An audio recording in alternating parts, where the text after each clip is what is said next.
누가복음 2장 8절에서부터 14절까지의 말씀입니다.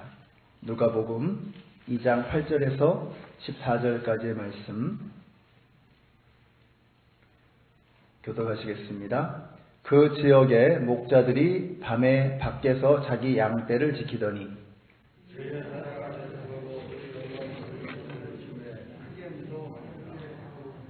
천사가 이르되 무서워하지 말라. 보라, 내가 온 백성에게 미칠 큰 기쁨의 좋은 소식을 너희에게 전하노라.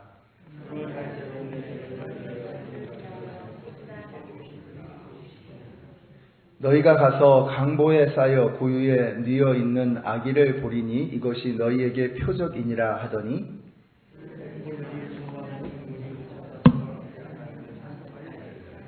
함께 읽습니다. 지극히 높은 곳에서는 하나님께 영광이요 땅에서는 하나님이 기뻐하신 사람들 중에 평화로다 하니라.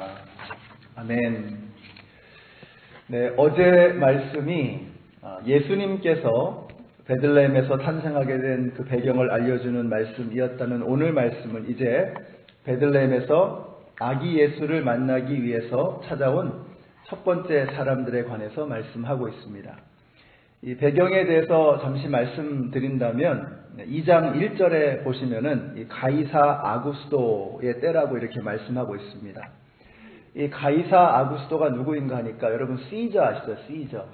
그 시저의 양 아들이었던 아우구스 옥타비아누스 황제입니다. 그러니까 로마의 첫 번째 황제입니다. 세계사 시간에 나오는 그 로마의 첫 번째 황제. 이게 바로 우리 누가복음 2장 1절에 나오는 바로 이 사람입니다.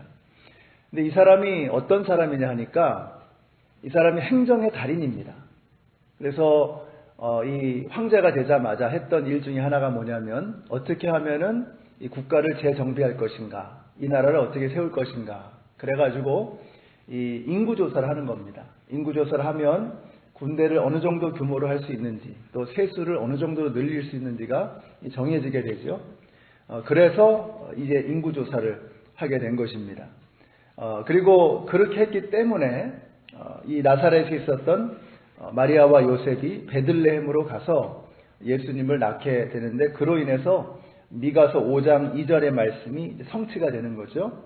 베들레헴 에브라다야 너는 유다 족속 중에 작을지라도 이스라엘을 다스릴 자가 내게로 나올 것이라. 바로 이 말씀이 성취되었던 것입니다. 어제 우리 문 목사님께서 이걸 잘 설명해 주셨습니다. 세계의 중심은 로마입니다. 그래서 모든 사람들이 로마를 중심으로 생각을 하는 겁니다. 그러니까 똑똑한 황제가 하나 태어나서 그래서 이 사람 때문에 이렇게 호적을 하게 되고 그래서 예수님께서 어떻게 하다 보니까 베들레헴으로 가게 된 이렇게 생각하기가 딱 쉽죠. 이게 세계사를 하는 역사가들의 관점에서 보면은 그렇게밖에는 설명이 안 될 것입니다. 그러나 하나님의 말씀을 아는 우리는 하나님께서 세계를 경영하고 다스리시고 역사를 주관하신다는 것을 아는 우리는 이게 다르게 보이는 것입니다. 야, 하나님께서 하나님의 말씀의 그 예언을 성취하시기 위해서 로마의 황제까지도 사용하시는구나. 이게 우리 예수 믿는 사람들이 보게 되는 또 다른 관점인 것이죠. 우리는 하나님께서 전능하시고 전지하시고 역사의 주관자이심을 알기 때문에 성경을 중심으로 하나님의 관점에서 세계 역사를 보아야 하는 것입니다. 여러분, 이것이 우리 하나님의 스케일입니다. 하나님의 뜻을 이루기 위해서 로마의 황제까지도 들어 사용하시는, 그들을 세우기도 하시고 내려오기도 하시게 하는 분이 바로 하나님이시다라고 하는 것입니다. 저는 여러분께서 이 하나님의 광대한 스케일을 볼 수 있게 되시기를 바랍니다. 코로나라고 하는 이 비상한 사태를 우리가 지나가고 있는데요. 이 상황을 말씀을 통해서 보지 못하면 우리가 불평밖에 할 것이 없습니다. 이 코로나라고 하는 이 상황, 도대체 왜 이런 상황이 벌어져서 이렇게 불편하고 이렇게 어렵게 만드는가. 그러니까 우리가 하나님의 말씀을 통해서 이 사건을 보지 않으면, 하나님의 관점에서 하나님의 눈으로 이 사건을 보지 않으면 우리의 입에서 나올 수 있는 것은 불평밖에 없다는 것입니다. 하나님께서 왜 코로나를 우리에게 허락하셨나? 저도 잘 모르겠습니다. 근데 제가 아는 분명한 것은 뭐냐면 우리 하나님은 선하신 하나님이시다. 우리 하나님은 저와 여러분을 아들을 내어주실 만큼 사랑하신다. 하나님이 실수하셔서 코로나가 생긴 게 아니겠죠. 하나님이 이 세상을 매니지를 잘못하셔가지고 어쩌다 보니까 이런 일이 생긴 것이 아니겠죠. 하나님은 전지하시고 전능하십니다. 그럼 한번 생각해 보세요. 하나님이 전지하시고 전능하시고 선하시고 우리를 사랑하신다면 그러면 이것을 통해서 우리에게 무언가 주시고자 하는 분명한 메시지가 있을 것이라고 저는 믿습니다. 우리가 이게 역사를 통해서 또 각자 기도를 통해서 그 의미를 찾아가야 되겠죠. 저는 우리 디트로이트 한인연합장로교회 성도님들이 어려운 일이 생길 때마다 이런 질문을 던지게 되시기를 바랍니다. 저는 저에게 어떤 사고가 터진다든지 힘든 일이 생기면요. 그러면 이런 질문을 던집니다. 이것을 통해서 하나님께서 나에게 주시는 유익은 무엇일까? 이것을 생각합니다. 반드시 있거든요. 오늘도 제가 머물고 있는 숙소에 이 배럴이 찰지하는 게 없었던 거예요. 그래서 전화기가 어제 이제 밤부터 이제 꺼졌어요. 아침에 딱 일어나 보니까 여기를 와야 되는데 이게 전화기를 켜고 와야 되는데 아직까지 길이 서툴러 가지고요. 그런데 이 전기가 나가가지고 이 전화기가 안 되는 거예요. 얼마나 긴장을 하고 왔는지 오다가 이게 이제 기억나는 게 우리가 이제 9마일이 했으니까 이스트 방향으로 계속 오면 된다 이렇게 생각하고 왔는데 오다 보니까 이제 9마일이 끊기더라고요. 그래서 세븐일레븐에 가가지고 오늘 아침에 물어보니까 그랜드 래피드로 해서 다시 이렇게 가면은 9마일을 만난다 그래요. 그래가지고 오늘은 제가 내비게이션 안 켜고 처음으로 혼자 왔습니다. 그러니까 한번 그렇게 하고 나니까 잊어버리질 않겠어요. 이제는 저 혼자 돌아갈 수 있을 것 같아요. 저한테 재앙이잖아. 이 시간에 이거 새벽에 빨리 가서 좀이라도 기도를 더 해야 되는데 혹시 또 엉뚱하게 딴 데로 가가지고 오늘 새벽 예배를 인도 못하면 어떡하나 그러면서 막 벌벌 떨면서 왔거든요. 근데 그렇게 바짝 긴장하고 내비게이션 안 켜고 그렇게 오니까 이제는 여기 동네 길을 좀 알겠는 거예요. 그러니까 이게 저한테는 재앙이었지만 생각해 보면 그걸 통해서 또 뭔가 하나님께서 주시고자 하는 메시지가 있지 않을까. 항상 그런 것입니다. 그래서 여러분 하나님께서 전능하시고 하나님이 전지하시고 하나님께서 선하시고 우리를 사랑하신다면 나에게 일어나는 어떤 일들을 어떤 것을 통해서라도 하나님께서 나에게 주시고자 하는 유익이 있다. 이것을 여러분이 평생에 기억하시는 그런 신앙의 기준으로 삼게 되시기를 바랍니다. 그래서 힘들고 어려운 일이 생길 때 우리는 자연스럽게 본능적으로 반응하면 불평이 나오는 게 당연한 겁니다. 그런데 믿음으로 바라보면 불평할 그 자리에서 뭔가 하나님의 뜻이 무엇일까를 갈망하고 하늘을 바라보게 되는 것이죠. 우리 연합장로교회 성도님들께서 어떤 일을 당하시든지 간에 하나님의 성품을 붙잡게 되시기를 바라요. 하나님은 전능하시고 전지하시고 우리를 사랑하시고 선하신 하나님이시다 하는 이 사실을 붙잡고 나아가시는 여러분들이 되시기를 바랍니다. 어제 본문이 거대한 왕궁에서 시작되는 이야기라면 오늘 말씀은 이 초라한 베들레헴이라고 하는 그런 작은 동네에서 벌어지는 사건입니다. 근처에서 양치기 목동들이 이제 이야기가 시작이 되는데 9절에 보니까 천사가 목자들 곁으로 왔다라고 했습니다. 저는 이 말씀을 묵상하면서 이게 너무 은혜가 되는 거예요. 천사가 목자들에게 왔다는 거예요. 그들의 곁으로 왔다는 것입니다. 아까 우리가 불렀던 찬송가 123장의 그 찬양에서도 나오지만 그 목자들은 양틈에서 자는 사람들입니다. 그러면 양틈에서 자는 사람들의 신분을 생각하면 어떻겠습니까? 가장 천한 사람. 그러니까 그 자리는 누구도 별로 하고 싶어 하지 않는 잡이겠죠. 그렇기 때문에 그 잡은 항상 그 잡을 하는 사람은 가장 천한 신분에 가장 어려운 형편에 있는 사람들의 잡이 될 것입니다. 잠을 못 자는 거예요. 이스라엘의 밤 날씨가 얼마나 추울 텐데 영하로 내려갈 텐데 근데 양틈에서 자는 겁니다. 그렇게 어려운 환경 속에서 일을 할 수밖에 없는 그런 사람들이었다는 거예요. 양틈에 자니까 어떻게 했어요? 몸에서 냄새는 또 얼마나 나겠습니까? 그 지저분한 냄새. 그러니까 세상에 어떤 왕도 그런 사람 곁으로 다가올 이유가 없겠죠. 그런데 천사들이 또 여기 표현해 보니까 주의 사자라고 해서 주의 사자. 하나님의 사자. 하나님의 사자라는 건 뭐야? 하나님께서 보내신 자라는 거죠. 하나님께서 보내신 자가 바로 천사입니다. 하나님께서 보내셨다는 말은 하나님 대신 갔다는 거예요. 다른 말로 하면 하나님께서 함께 하셨다라는 뜻입니다. 그러니까 이 목자들이라고 하는 가장 천한 신분의 사람, 누구도 거들떠보지 않는 그 사람에게 하나님께서 곁으로 다가가셨다는 거예요. 우리 하나님은 그런 하나님이십니다. 우리가 스스로 생각할 때 절망적이다 정말. 네, 앞을 봐도 위를 봐도 소망이 안 보이는 그런 상황 속에 있을 때 우리가 심리적으로 어느 누구도 나를 거들떠보지 않고 나를 무시하는 것 같고 내가 경제적으로 힘들어지고 몸이 쇠약해지고 이런 지경에 있을 때 세상 사람들은 혹 나를 외면할지도 모르고 세상의 사람들은 나에게 관심이 없을 수도 있습니다. 그러나 우리 하나님께서는 항상 우리의 곁에 계시는 것을 믿으시기 바랍니다. 임마누엘의 하나님, 하나님께서 우리와 함께 하신다. God with us. 우리와 함께 하시는 하나님. 하나님은 항상 우리의 곁에 계시는 하나님이시다라고 하는 것을 기억하시고 어떤 상황에서도 절망하거나 좌절하지 않는 여러분들이 되시기를 바랍니다. 그러면서 제가 이 말씀을 묵상하면서 도전이 되는 거예요. 여러분, 성경에서 천사라고 하는 것은 꼭 날개를 달고 나타나는 그런 어떤 존재만이 아닙니다. 성경에서 천사라고 표현할 때는 그냥 하나님께서 부리시는 자, 메신저라는 뜻입니다.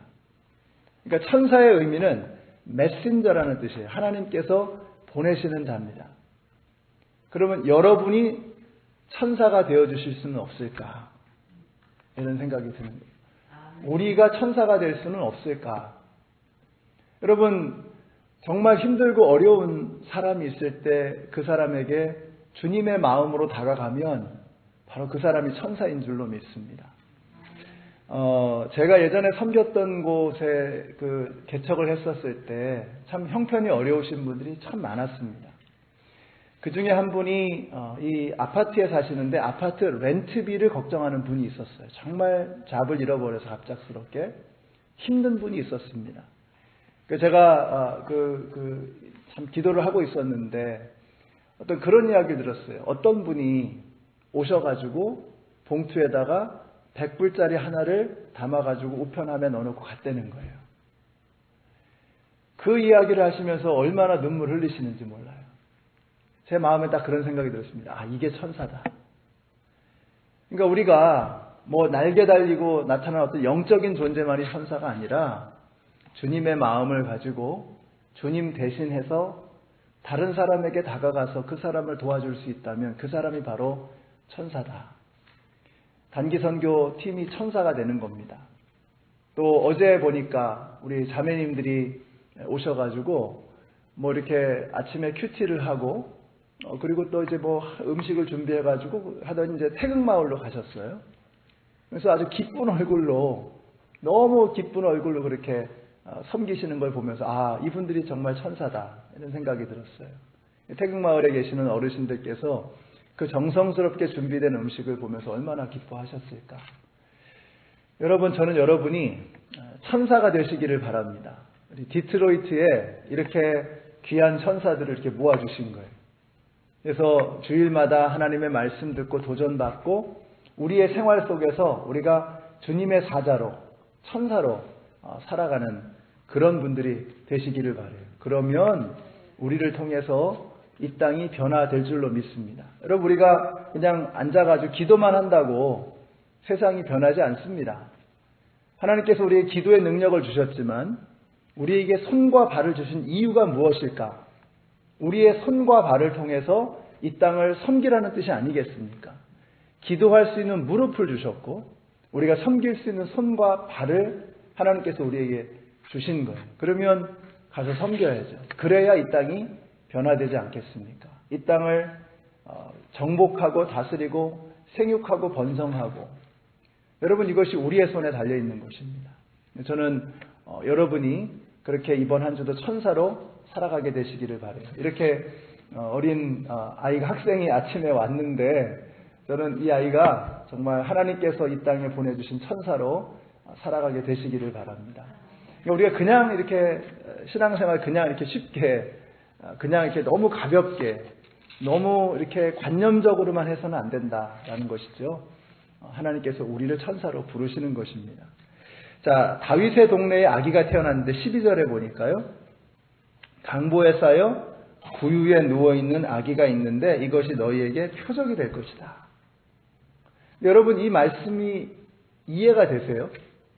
아니, 정말 가만히 생각해 보시면 진짜 이게 표적이 되겠습니까?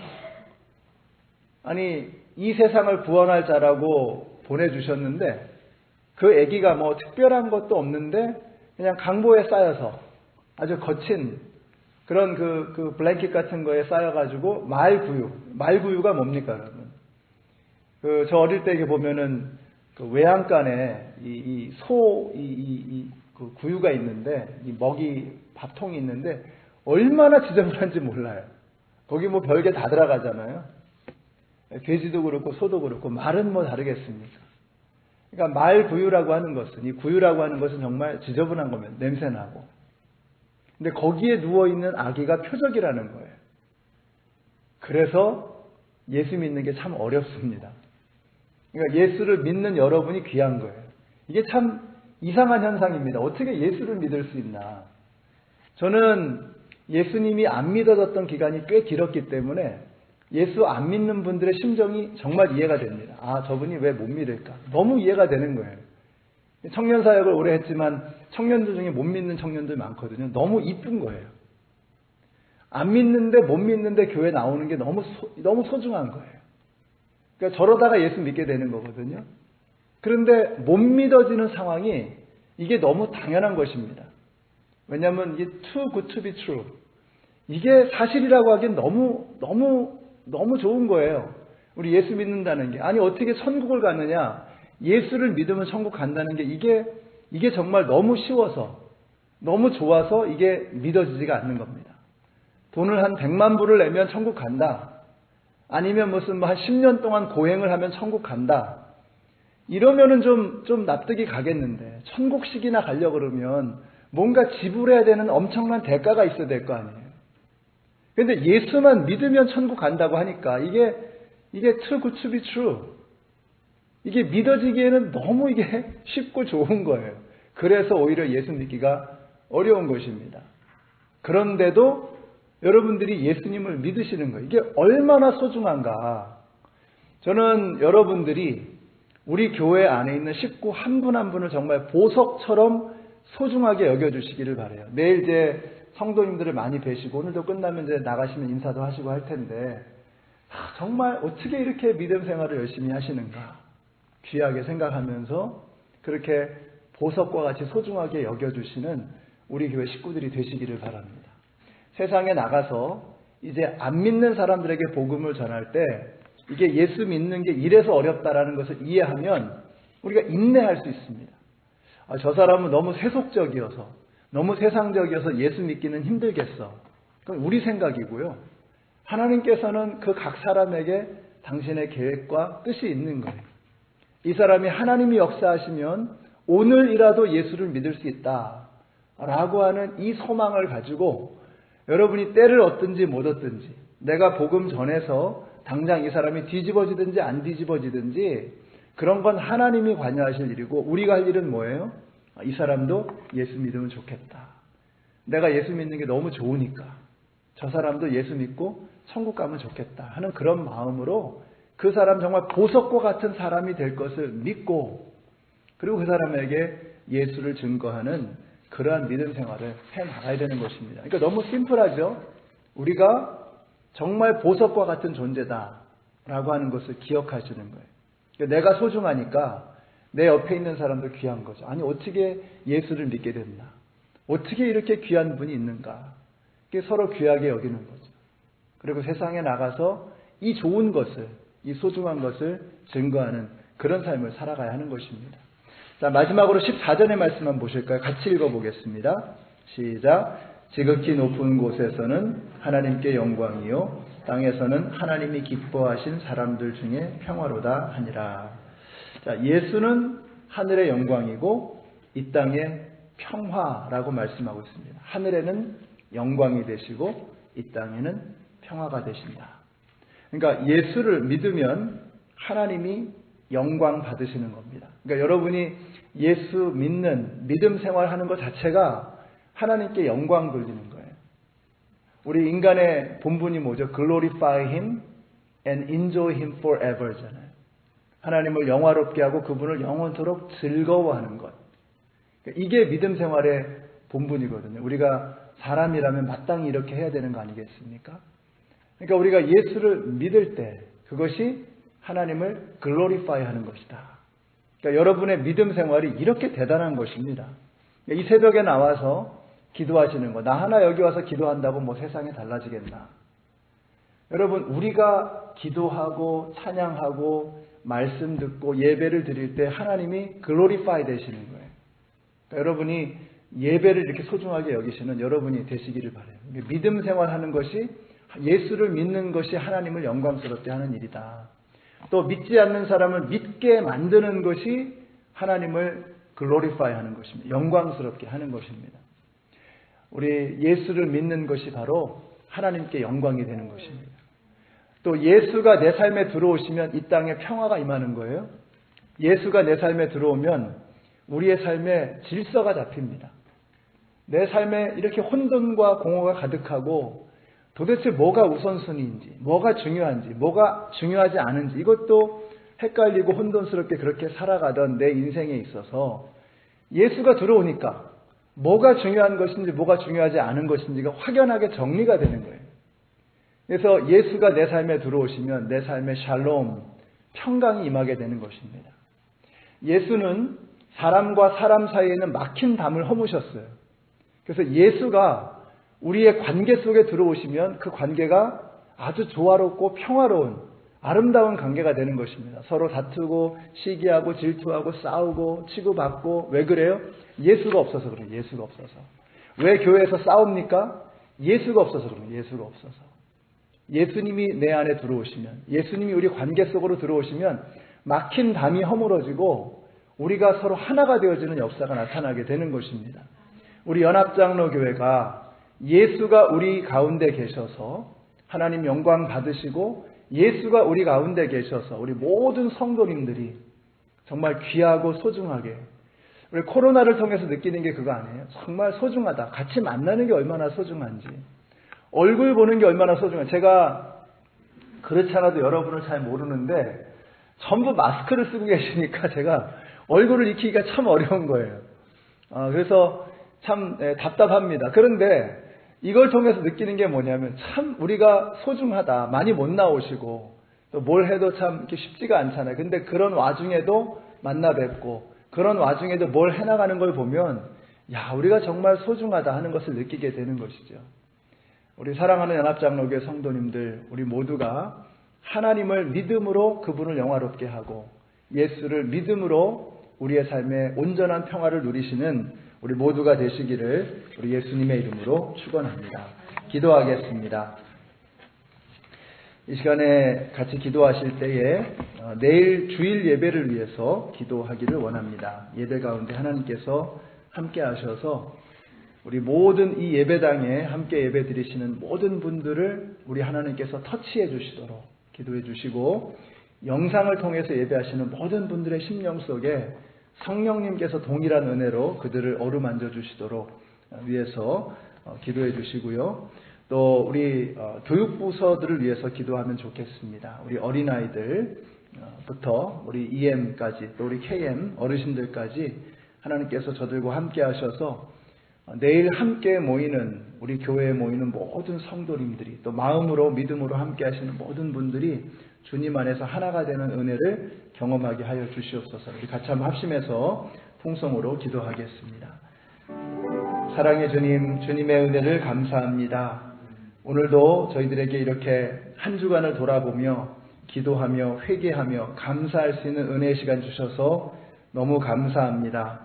하나님 우리가 새벽 예배를 드리는 것은 그냥 종교적인 의식 행위를 하는 것이 아니라 하루를 시작할 때에 사람들을 만나기 전에 먼저 하나님을 만나고 세상의 일거리들을 대하기 전에 먼저 주님의 말씀을 대하는 이런 삶을 살아가기를 소원하는 그런 마음인 줄로 믿습니다. 우리가 하나님을 먼저 만나고 주님의 말씀을 먼저 대함으로 우리의 하루의 삶이 달라지게 하시고 그 하루하루가 쌓여서 새로워지는 우리의 삶이 되게 하여 주시옵소서. 내일 예배 가운데 역사하실 하나님의 능력에 저희들이 기대합니다. 성령님께서 한 사람 한 사람 어루만져 주시고 영상을 통해서 예배드리시는 한 분 한 분의 마음속에 가슴에 뜨겁게 하여 주셔서 하나님의 놀라우신 역사를 내일도 예배 가운데 경험하며 그저 마당만 밟고 지나가는 심령 하나도 없게 하시고 거룩한 지성소로 나아가서 하나님의 영광의 구름을 경험하는 저희들 모두가 되게 하여 주시옵소서. 예수님의 이름으로 기도드렸습니다. 아멘.